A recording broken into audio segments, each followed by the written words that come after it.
Queridos, nós começamos a falar na semana passada acerca do segredo de Paulo, né? O apóstolo Paulo. Isso porque quando nós olhamos para a experiência do apóstolo, seja antes ou mesmo depois da sua conversão, nós vemos nessa figura emblemática do Novo Testamento um modelo de alguém que mesmo antes de ter a compreensão acerca da verdade na pessoa de Jesus, já possuía as marcas, já possuía características de um cristão cuja vida cristã dá certo, né? Porque hoje em dia nós falamos muito sobre vida cristã e pode-se dizer que há pelo menos duas perspectivas pela qual você possa olhar para a vida cristã. Algumas pessoas pensam que a vida cristã, para ela dar certo, o cristão tem que ser rico, tem que ser próspero, não pode enfrentar a adversidade, não pode enfrentar a dor, não pode enfrentar o luto, não pode enfrentar a privação de bens materiais. Daí é de onde surge então a teologia da prosperidade, dizendo que um cristão vencedor é aquele cristão que nessa terra, neste mundo, ele conquista o máximo de bens materiais possível. Isso porque essa linha teológica, ela mensura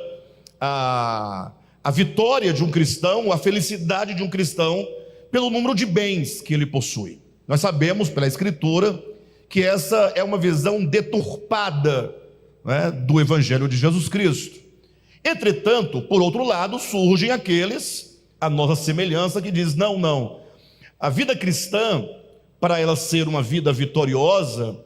na verdade, nós não necessariamente precisamos de dispor de bens deste mundo. Ou seja, a marca de um cristão vencedor não é a riqueza material, não é um corpo saudável, no sentido de nunca ser tocado por doença de nenhuma espécie, de não passar por lutas e tribulações, mas entendemos que uma vida cristã diz respeito de uma humanidade integral, espírito, alma e corpo, plena de Deus e plena em Deus. Um cristão vencedor é aquele em cujo coração o Espírito Santo realiza toda a sua vontade. E para isso nós vamos precisar de um longo tempo e de um longo caminho, porque a obra que o Espírito Santo realiza dentro de nós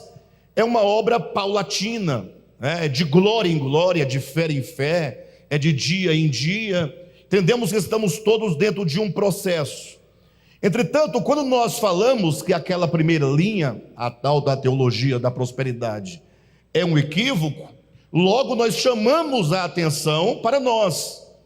como que alguém perguntasse, tá bom, então vocês têm, na verdade, aí uma ideia de um cristão vencedor, e onde então está essa vida vitoriosa? Então toda a nossa luta de igreja, o nosso congregar, a nossa comunhão, o estudo da Escritura, toda a nossa busca enquanto igreja, é certamente o desenvolvimento de uma vida cristã saudável, uma vida cristã frutífera, uma vida cristã cuja alma, no caso do cristão, seja sempre o alvo da obra de Deus no que diz respeito à nossa salvação.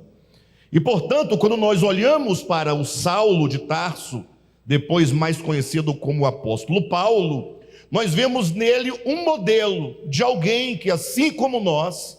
assim como você, sem nenhuma diferença, porque tanto o homem quanto nós, lógico, Cristo também foi homem como nós, mas Cristo gozava de alguns critérios, algumas questões que nós não desfrutamos. No caso, Jesus era um homem sem pecado, ainda que ele tenha lutado constantemente contra o pecado, mas ele, em toda a sua trajetória, ele nunca pecou. No caso do apóstolo Paulo, não. Como nós, a nossa semelhança, homem pecador, homem que erra, homem que tem fragilidade, homem que tem suas dúvidas, que tem as suas inclinações, e portanto alguém que, a despeito de tudo isso, encontrou o caminho da vitória, encontrou o caminho de uma vida cristã próspera, de uma vida cristã abençoada, e, consequentemente, uma vida cristã vitoriosa, como o próprio Paulo viria a declarar na última epístola que ele escreveu, no capítulo 4 de 2 Timóteo, quando ele diz: combati o bom combate,